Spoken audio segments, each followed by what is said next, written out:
You're listening to Up to the Mic. If you want to learn about the struggles and triumphs of starting a business, performing for sold-out arenas, or inspiring those you lead, Up to the Mic is the show for you. Throw on some headphones and get ready to listen as our host, Vinny sits down to showcase the stories of those who deserve their stories be told. From young entrepreneurs to critically acclaimed musicians and so much more, Vinny helps compile a season of interviews that inspire listeners to follow in the footsteps of his guest. Welcome back to another episode of Up to the Mic. If you are loving the show, please do us a favor by subscribing to the podcast on your favorite platform and leaving us a quick rating and review. It goes a long way in helping produce more great episodes like this one. My next guest is the host of the fastest growing business, entrepreneurship, and lifestyle podcast in the world, Models of Masters. Not only that, he's the owner of Conquer Consulting and Coaching and just exited his content brand, New Earth Knowledge. He is here today to showcase his story of pain, struggle, and eventually overwhelming success. Please welcome my next guest, Michael Becker. Michael, thanks for being here today, man. Thanks for saying that, Vinny. You know, it's funny. I don't feel successful yet. I'm well beyond where I was at maybe 5 or 10 years ago. I mean, for sure. But compared to the vision that I have for the next, 3 to 5 to 7 years, I'm nowhere near where I want to be. But it's great to be here, man. Thank you. Well, I appreciate that. I feel like that's how it always works, though, right? Everybody always feels like there's more and more to strive for. And so sometimes you got to look up and recognize. I know you're a humble person, so I appreciate what you say there, but it's okay to recognize how far you've come. But before we jump into all that it is that you've gone through and what you're up to these days, I know my listeners have heard it 1,000 times, but let's take it back to the beginning. Talk to us about where you're from, what your time growing up was like, and just give us a little bit of insight into who you are.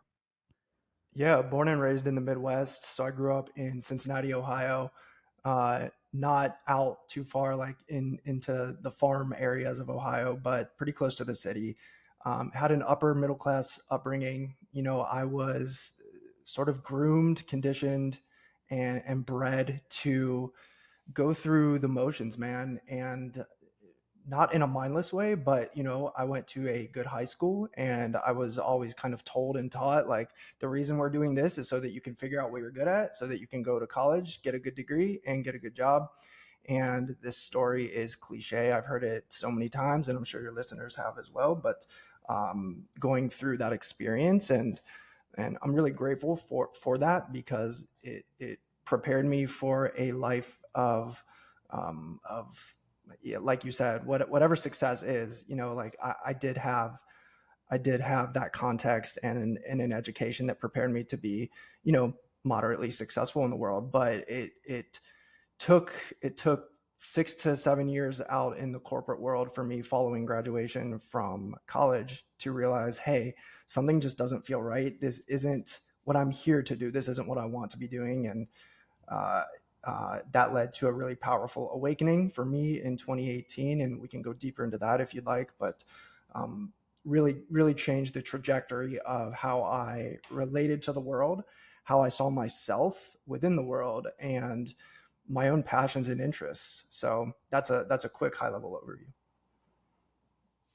So you knew that you didn't have this overwhelming desire to follow the typical path and go exactly into a career that you had probably not been that interested in growing up, but you eventually found your way. And I know your story is probably different than some, but having gone through all of that, do you have any advice for people that might be in a somewhat similar situation, in that they're stuck in a rut and they have some sort of desire to find that passion in life, but they just haven't gotten to that point yet? What are some things people can do to maybe help themselves get further along that road?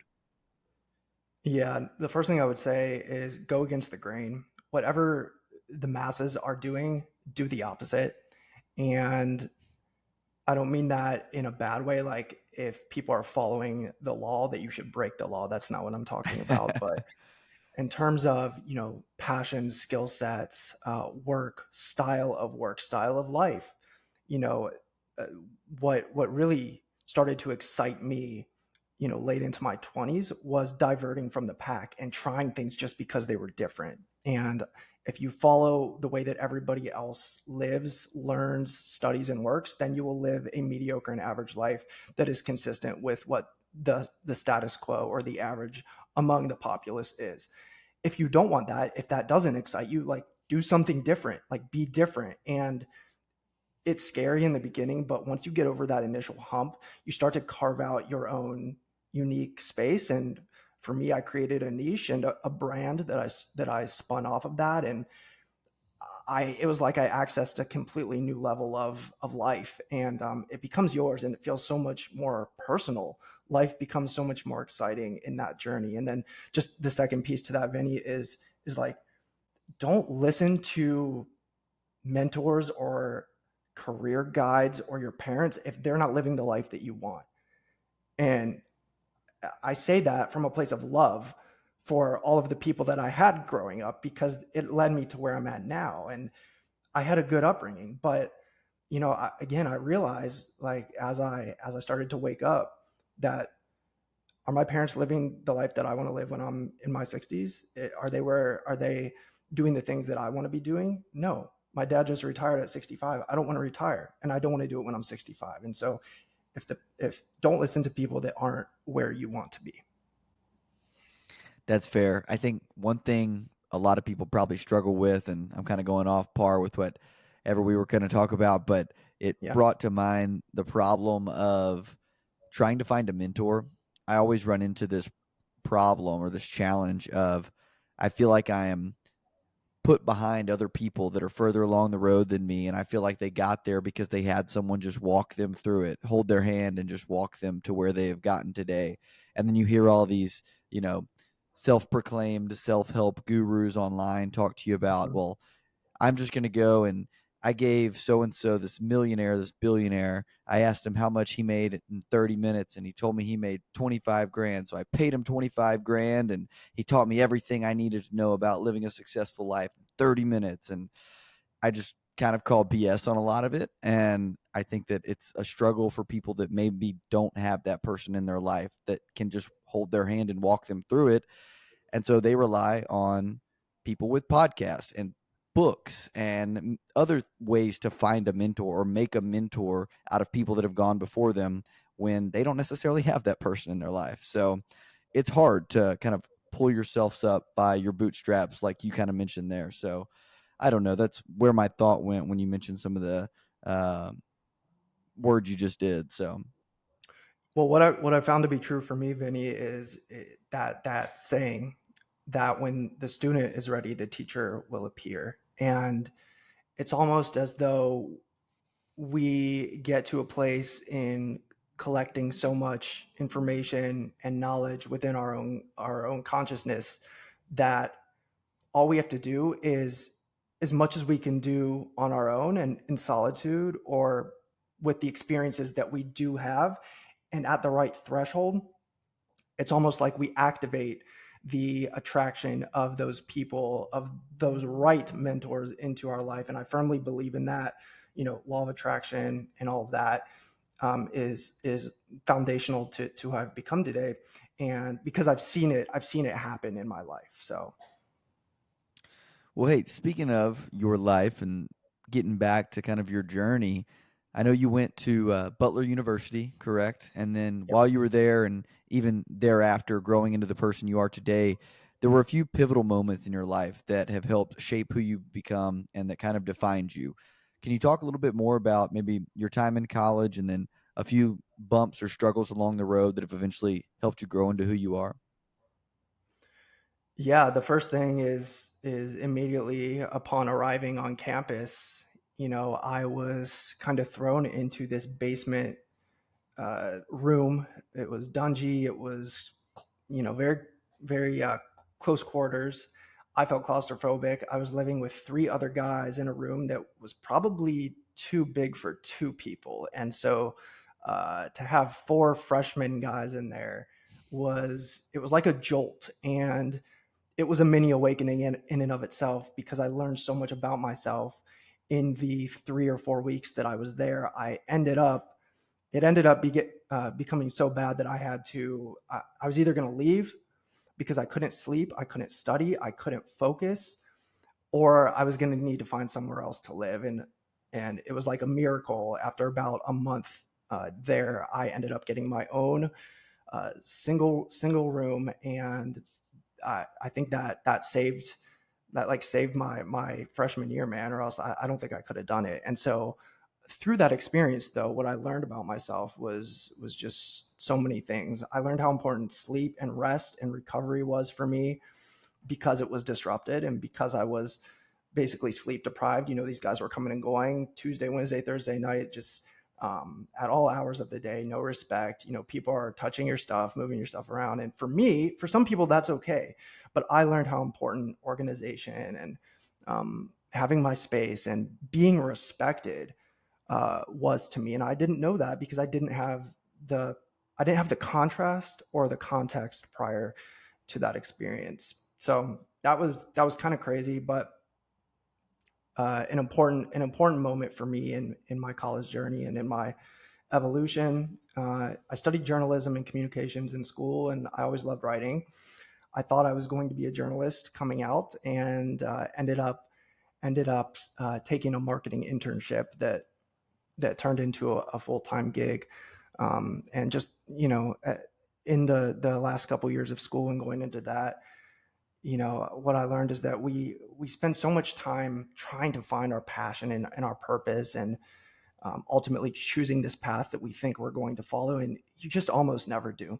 You almost never do. Life is always going to throw you a curveball, and the real test is, are you willing to take those pivots, and are you willing and able to learn through them to ultimately push through those barriers and figure out what your real truth is and why you're really here. And I'm only in the beginning stages of doing that. So that's a quick high level for you, Vinny.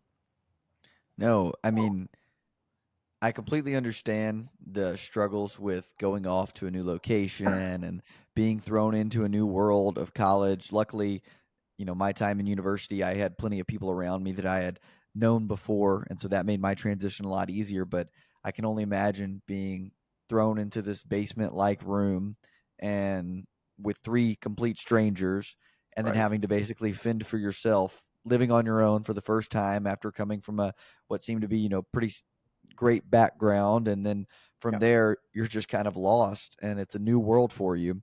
Um, when you're transitioning into that new world and you're kind of learning to live as an adult on your own, a lot of Mhm. times people end up falling victim to certain different guilty pleasures in their life. Were there any times where that might have been the case for you and where you had to really focus and choose to overcome certain pitfalls?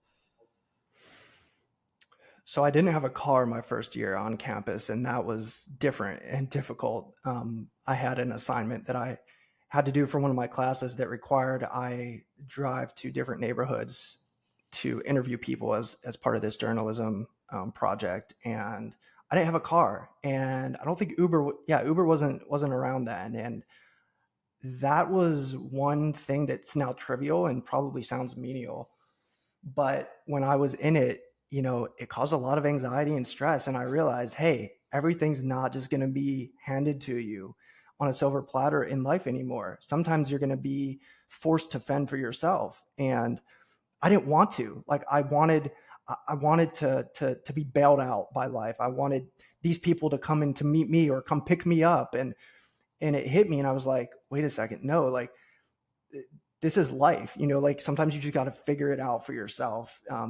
Regardless of how you feel, you need to be willing to do what's required. And so I had to figure it out. I ended up figuring out how to get a ride there, or I think I may have even rented a car here and there to go do those things, and might have even taken a taxi at some point. So that's just yeah, that's like a quick example. That's just being a type of person who does whatever it takes to get the job done, which I admire. Doing what you can. That was the first time in my life I had to think that way. I never thought that way before. Well, you ended up taking a transition where I know you said you started in a journalism role, or excuse me, in a marketing role. Yep. Um, but you then worked for a startup company, and from what you've told me, things didn't necessarily plan out the way that you had initially hoped that they would, which is a tough pill to swallow, especially when you go into something with a startup that has, while it's got the major risk, it's also got very high upside potentially. Tell Right. me about your experience with the startup, and then eventually how that filtered into this massive awakening that you had. Yeah, and this was just another sort of tough chapter of my life. I had just this was back in 2016. I was like a year and a half out into the professional world. I was going through the fallout from a really difficult breakup. It was my first big breakup, so I was heartbroken over that, and the majority of my attention and my energy was focused on that, and then being an immature 23-year-old kid, going out into the world and being on dating apps, going out every weekend to the bars and distracting myself when I should have been, in retrospect, studying, learning, focusing on work, going all in. And I ended up getting laid off from that job. That was my second job with a local startup. And I don't think that's the reason that I was laid off. I think they were over leveraged in marketing and had hired up too quick. But uh, that learning experience was so broad in such a short time. I was the first content hire, and that was my first foray into startup and kind of entrepreneurship. I was sort of an entrepreneur, so really had to figure out how to build up the content strategy from the ground with no budget, and how to be very grassroots with a lot of what we were working on. But as soon as I felt like I had gotten going, they called me in, and I'll never forget this day. And they told me, we've got to let you go. This is a layoff, and they apologized, but I didn't know how to take that. That was my first time, obviously being let go, and I didn't know what to do. And so it was just a different experience. And luckily I bounced back from that about 2 months later, which a gift was given to me in a new role. But that also, Vinny, it led to an awakening in terms of lifestyle and money down the line, where I learned through that, like, I can't be dependent on this person, on this company, or anyone else with a single stream of income ever again. And so certainly contributed to my sort of awakening into consciousness after that. Well, one thing you mentioned there, I want to dive a little deeper into as someone with your background in marketing. Yeah, A lot of people that listen to the podcast might be people that are trying to grow their own business or their own side hustle, whatever it may be, their own brand. As someone who has obviously done well for themselves in the success of your brand and your content, what types of, I don't know if I want to use the word tips, but what strategies do you suggest for people that are really trying to grow something from zero to hero, for lack of better words, really just try and blow up the brand? I love it. Number one, consistency. Post every single day. Pretty much these days, regardless of what platform, whether it's podcast, Instagram, TikTok, LinkedIn, wherever you're trying to build an audience, post daily. Number two, be original. And so there's two parts of this. A is original content. So there's so many repost and meme pages out there, people that chop up other people's stuff, put it together, and put it back out into the world. Yes, that's a step up from doing nothing at all. But if you really want to, if you're serious about building an audience and creating your personal brand, you have to do something new, original, and unique to you. And then the second piece of that is follow your passion. And so I created a new age spirituality page where my entire goal, it wasn't to make money at first. I just wanted a place to document and share my own awakening journey. And I had this flash of brilliance, like, hey, you can create your own community. You can name it this. The name came to me in an instant. And I said, okay, I'm going to do this, and I'm just going to treat it as a personal blog. And so that's what I did. Ended up creating an actual blog off the back of that a few months in, and just started writing and creating content around what I loved. So that would be my advice. And so the Instagram or the social media turned into a blog. What exactly were you writing about in these? Like maybe break down the spirituality and the awakening that you had for the listeners who may not really be grasping. Yeah, so that's exactly what it was, man. I was just sharing what was coming in, and my awakening was everybody's is different. And I always say no two snowflakes are alike, and that's very much the case here for me. As funny as it may sound, my awakening was catalyzed by a relationship I was in at the time, and she had grown up in what she explained to me was a haunted house. And I've always been fascinated by mysteries and the supernatural, paranormal, all of that stuff has always fascinated me, but I never thought to look deeper. And so this was a reason to do that. And we started looking together, diving sort of down, the rabbit hole. And it led me to a place where, I just wanted the truth. And I wanted to understand the nature of reality and the nature of my existence. And as I started learning, reading, watching videos, even reaching out to other people to try to understand what was going on within my mind and within my body, I realized that I was having what was called a spiritual awakening. And so I took it serious. And I think that's what maybe differentiates kind of my journey from others who start down this path who they just shrug it off, or they don't think to go deeper or to commit.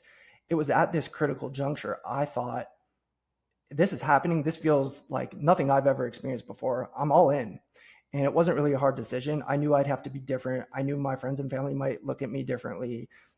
For me, I didn't care. I just thought, this is the most important, most interesting, most amazing experience I've ever had. I felt myself literally awakening to a higher level of awareness and understanding. And I just wanted to cover it. I wanted to share it as a journalist with the world. And so I created my blog. And if you go look at some of my first entries back in like 2019, it was just my story. Here's what I'm going through. I went through this today, and I discovered this today. And that turned into more of almost like a media publication where I then started covering specific topics and explaining from my vantage point, the truth about these different areas related to reality and to the universe.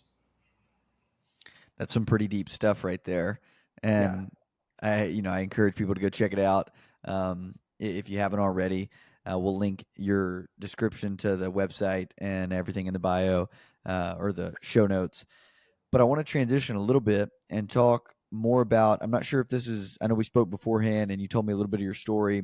A portion of that was when you talked about you had moved to Texas, but you traveled for a while with a girlfriend Yeah. at the time before that, and then eventually you ended up in Arizona, where you are now. Tell me Yes. that story again, and share that with the listeners about how you traveled around, and then what brought you to Texas, and all of the like. Yeah. You're down in Texas as well, correct? I am, yeah, located in You Dallas.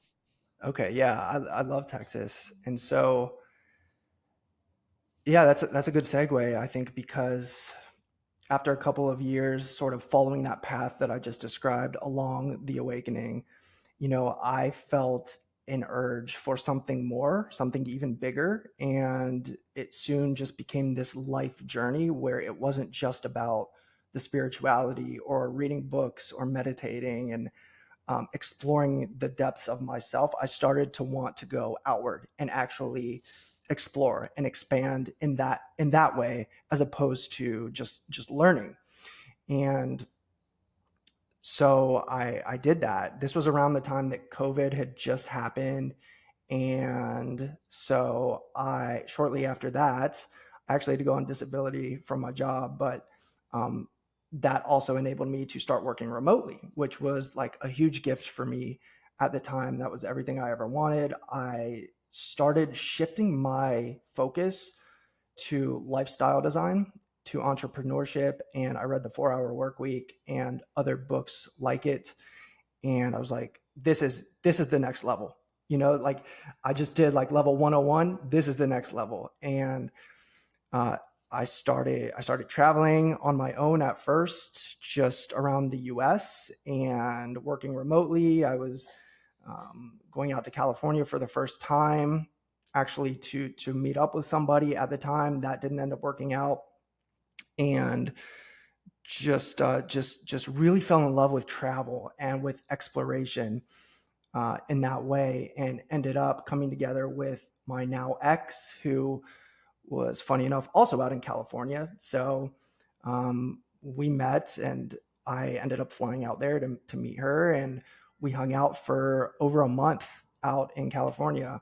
And this whole time I'm working remotely, and we were so incredibly aligned with our vision on the lifestyle that we both wanted. We had a very similar journey of awakening, and so we're able to bond over that. And we said, hey, let's get out of here. Like, let's just be spontaneous and let's go be digital nomads together. And we did it, and with very little planning, not a lot of foresight, which in retrospect, I don't know that that was the best approach. But yeah, man, we went to Costa Rica, and we went to Tulum together, and we hung out down there in Central America for a few months before deciding that it was in our best interest to come back.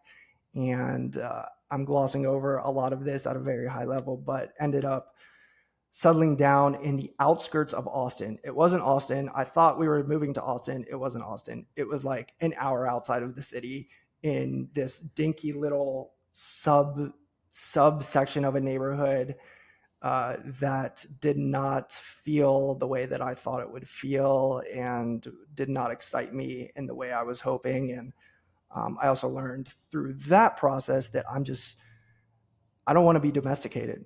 And that might sound bad to some listeners, but that's the truth of what I discovered. I didn't want to settle down. I wanted more of the freedom and more of the ability to travel and to move, the way that I wanted to.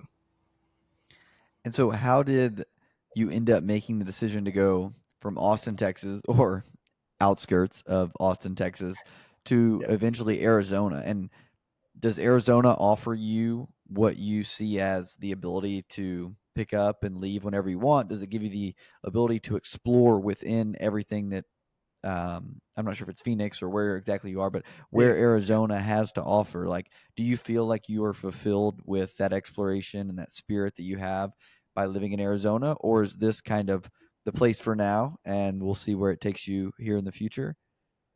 Yeah, it's very much the latter. My lease is up here in about a month. I don't know if I'll be staying or not, but I moved out here because I wanted a fresh start, and we had broken up back in March of last year. I went home to Ohio to regroup and realized that I did not want to stay in the Midwest one day longer than I had to.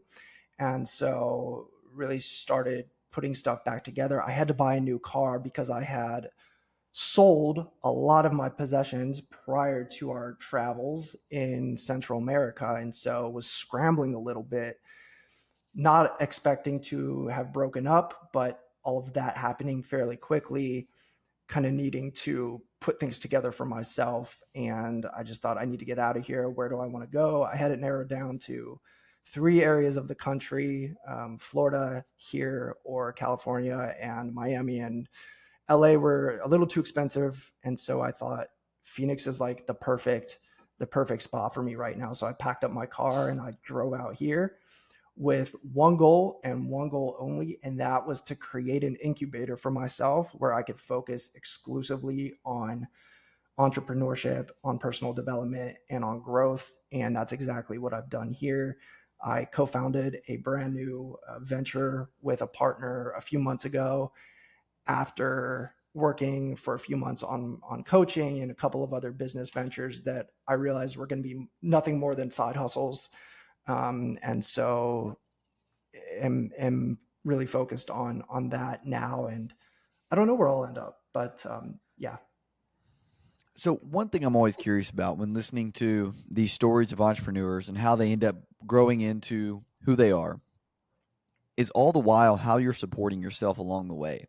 So, are you working a full time job throughout all of these different life transitions? And if so, are you bringing in money from your Awakening blog at the same time? Is it still not really making any income for you yet? Do you have other side income that you're making that was helping you kind of supplement all the transitions and the moves to different places? Or I guess just break it down. How were you surviving? What were you getting income from? Great question. When I moved out here, I was still remote with the company that I mentioned, um, that I had started working remote with back during COVID. I was offered a new position back in November and was laid off for the second time in my life from that position back in January.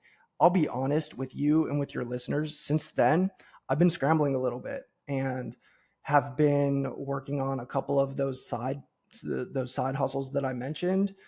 I've been driving for DoorDash a little bit here and there. I've been using Airbnb for my loft here in downtown Phoenix to make a couple of bucks, and have been working with a couple of clients along the way. And so that's those different things have been my source of income since then. And I'm in an interesting position now where I actually have a couple of assets that I invested in, specifically a Amazon store that was one of those done for you automated, Amazon store projects. And I thought, let me go in on this was back in 2021, for this very reason of I don't want to be reliant on a single income stream, and I wanted to create other forms of cash flow for myself. But I'm in this phase right now where it hasn't caught up to being where I envision it. And we're actually suspended right now. And so it's almost like the perfect storm, Vinny, where nothing is steady right now. I'm looking for that next thing. I've got this venture I mentioned that I'm working on with my co-founder, but we just started that. It's brand new. That's a multi-year project. And so in the short term, I'm in a space where I'm actually looking for that next gig to kind of carry me over. That's inspiring because it's honest, and I think that it really helps open the eyes to people, and it makes you more relatable. Because I think a lot of times we get caught up in this sense that everyone we see on social media just was this overnight success. Oh yeah. And sure, I was an overnight success because it happened yesterday, but it took me 10 years to get to that point, that kind of deal. Um, and I'm not talking about me specifically. I'm talking in general. That's how it's how it typically plays out. You have a different viewpoint on success in a lot of ways. And I think one, it's inspiring to hear about your journey with entrepreneurship and how just brutally honest you are and how you just shared what you're up to these days. But you mentioned to me prior to us recording about how the majority of what determines your success is what you do when you're alone, not Mhm. necessarily what you do when you're out in front of clients or when you're working on the big high pick, the sexy part of the business. It's what you do behind closed doors when you're sitting there in front of your laptop or your computer screens, and you're really needing to iron out the details and do the work that no one wants to do. Maybe go into that a little bit more and explain where that stems from.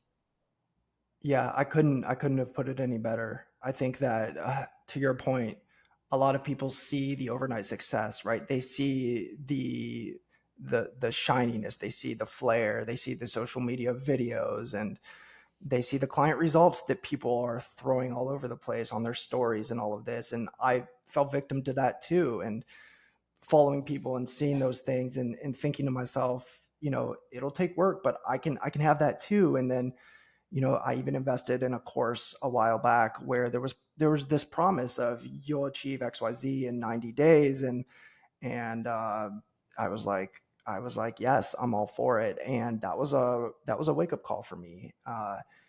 And that's probably a different can of worms. But the point is, I would say 90% of what contributes to the ability to create those results, to have the 100,000 people following, of organic followers, or even for me, the 60,000 people that followed my page over the last 3.5 years. What you see on the screen, and what you read, what you consume, what entices you and what draws you in, is only the tip of the iceberg, because what's behind that is the time and the planning and the creation that the entrepreneur or the creator had to put in. And all of that is entirely dependent upon their ability to manage themselves, to manage their time, to ultimately sit down and get real work done. And today, Vinny, and I'm sure you can relate to this, so much of our professional life is spent looking through emails, responding to emails, getting on Zoom calls, getting off calls, and realigning ourselves to try to get into flow state again. And at the end of the day, and I'll say this, none of that bullshit matters.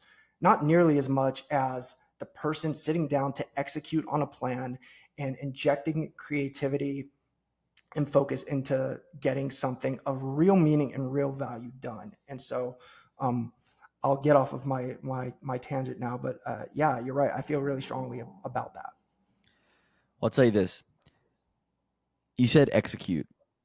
Execution is where 99% of people fail. The reason being is that they put in the time to think about what they're going to do. They put in the time to plan what they're going to do, and then Mm-hmm. when it comes time to actually perform that action, they freeze and they don't do it because what they see is what's on social media, and what's on social media is completely fake. And I mean that's across the board. Sure, you can find a outlier here or there, but 99% of what you're going to see on social media, it's just going to be degrading to you in the long run because it's going to be like this dream that you're never going to get to. Yeah. And it's super demoralizing for people because they've got these goals and these dreams and they want to aspire to be like these people that are living these glorious lives on fake. And I've said it 3 times already, 99% of those lives that they're living on social media are fake. And Yeah. so they really just need to have this wake up call in their mind, and myself included, that you can't sit there and compare yourself to people that are allegedly living this life that is so much grander than yours, because it's just not true in the end of the day. And so people need to, one, realize that it's okay to be happy with what you've got, and two, realize that what they're looking at isn't always as it seems. And that's especially true with our day and age in social media, with all of AI that's coming out and all of the deep fakes that can occur. I don't want to go off into this whole AI tangent, but there's so much that there's more to it than meets the eye. Yeah. And I hate for young people specifically that are probably listening to this podcast, and even people like ourselves, to get caught up in the mix of falling victim to this trap that there's just, we're so far behind in life. And the true case is that we're not, and we're doing fine. And everybody just needs to come to that realization with themselves and stop comparing themselves to people on social media. So I'm off my soapbox now, but when you said it, it struck a chord with me because that's something that I see time and time again. Right. Can I throw just a quick cap on that? Yeah, go One for of it. one of the ways that I have I guess coped with, but really tried to, I guess, contextualize a lot of what I was seeing, and in a few cases succumbing to, with investing in a lot of these $5,000 to $7,000 coaches and courses over the last few years, and it's probably done that, 3 or 4 times.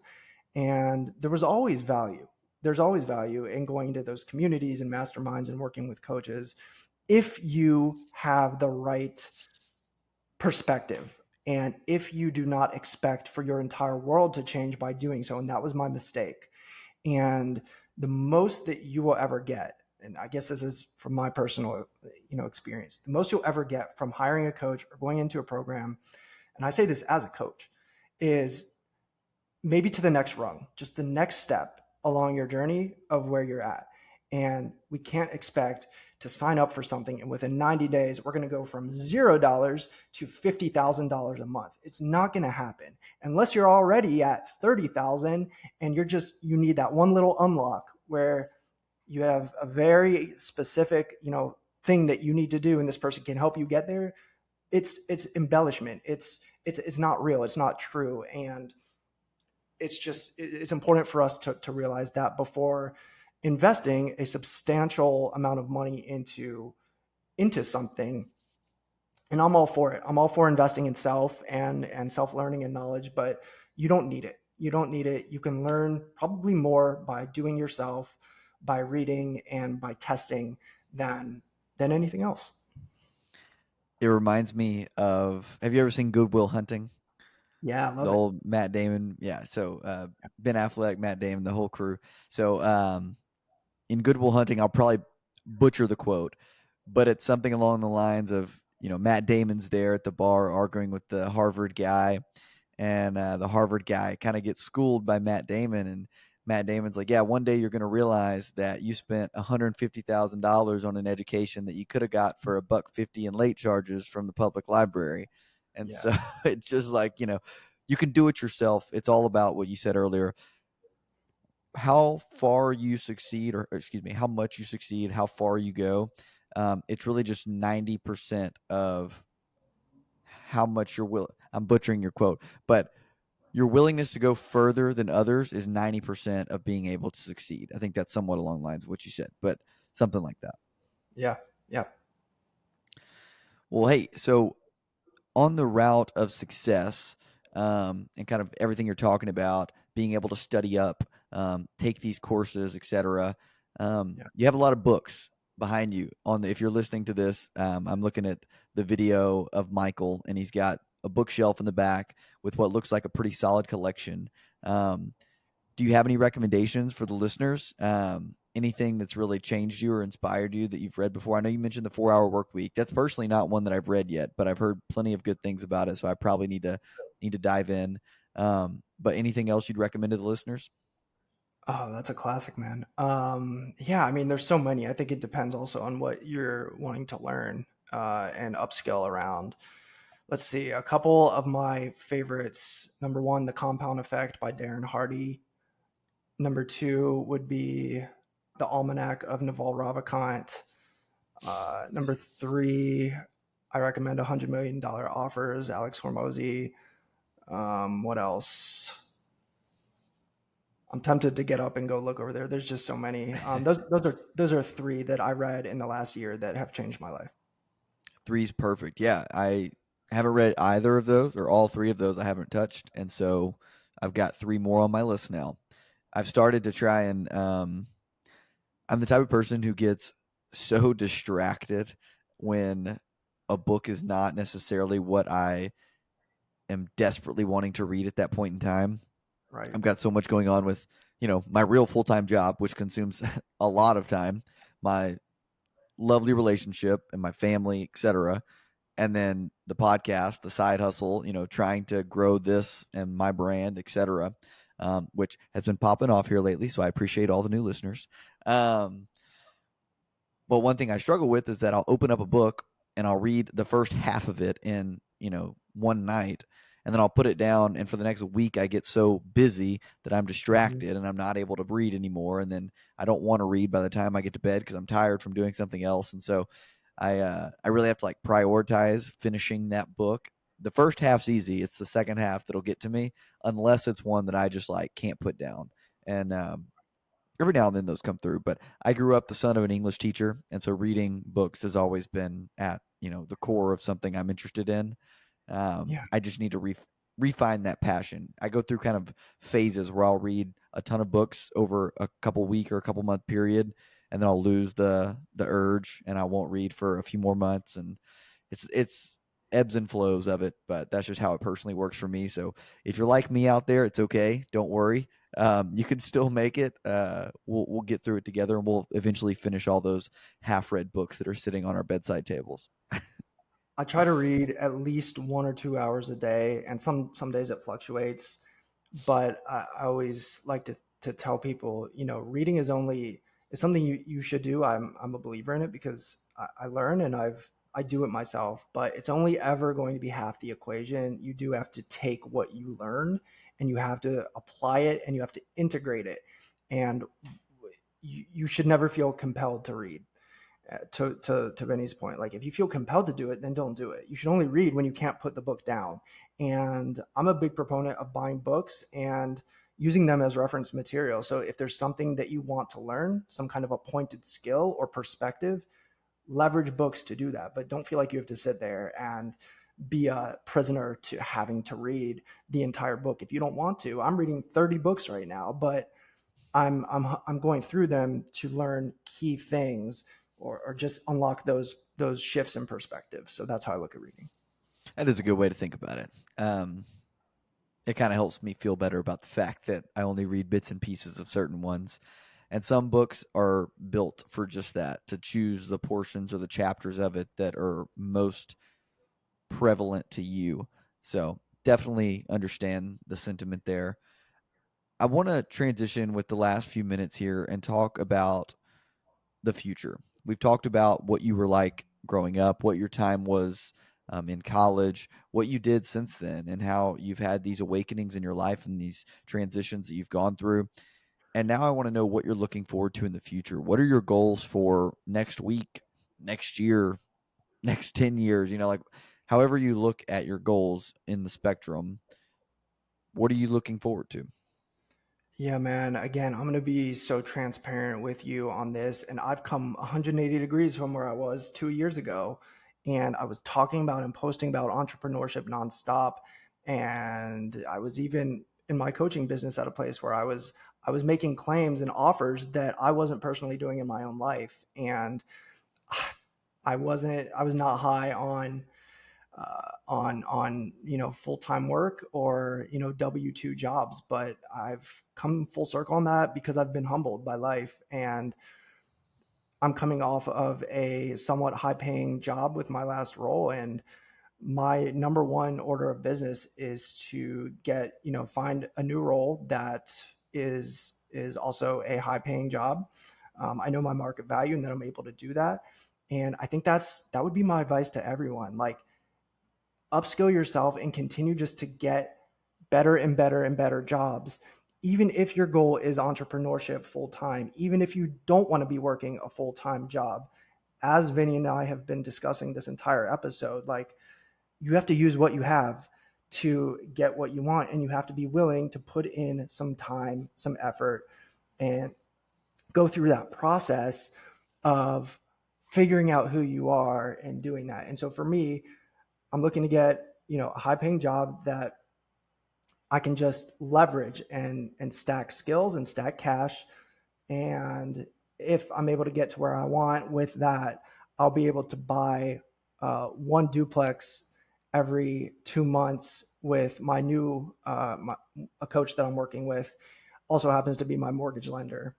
And so I literally have this whole thing like mapped out in my mind of how it's going to work. But with the salary that I want, I should be able to do that.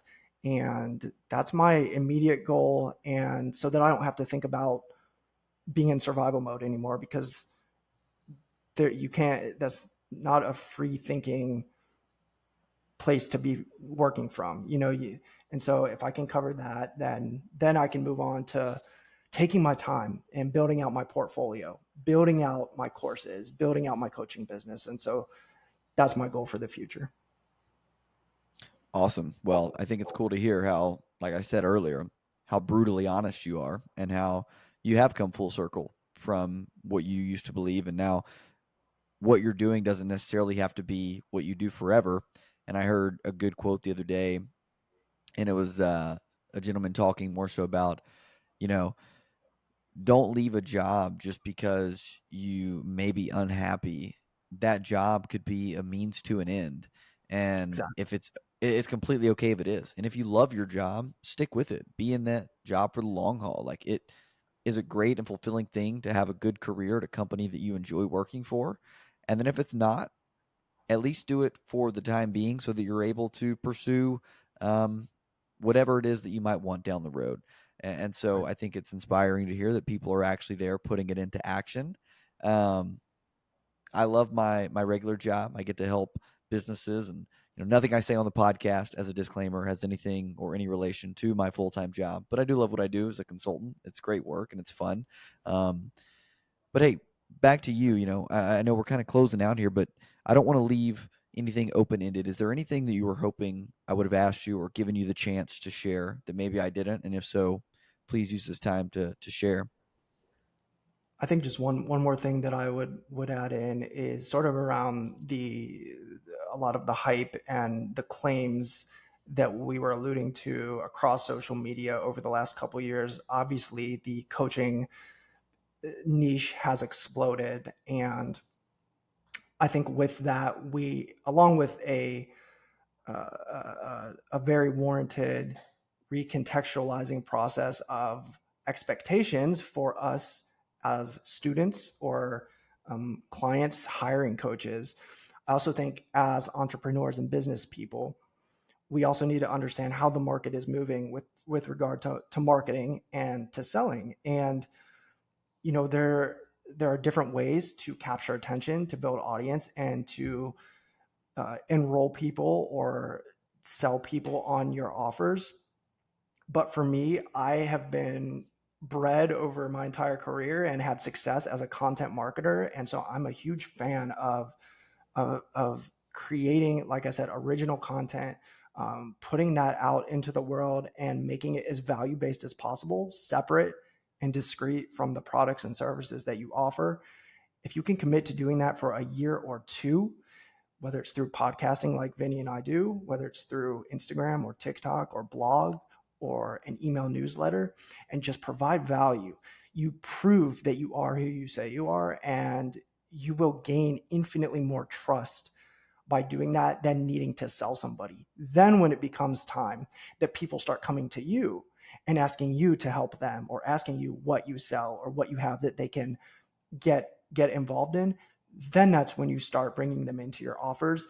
And just one final point on that, for me, Vinny, where I've been most successful in the sales work that I've done with the course that I launched.